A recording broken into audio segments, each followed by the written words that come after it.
Lamaphimbo amnandi wona winise iKholwa Brothers isicoco sompesa bomhlaba emncintiswaneni iWorld Performing Arts Competition.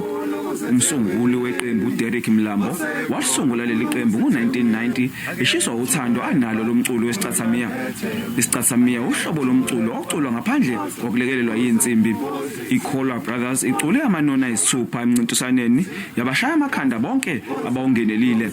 Sibuye eSouth Africa nendebe sesizonke zegolide ezu32 kanye nama silver medals awu16. Lokho okusenze saba ompetha bomhlaba jikelele. Iningi lamalungu eqembu abantu abasha. Abanye babo babefundiswa nguye umsunguli weqembu ezikoleni obuye abe nguthisha.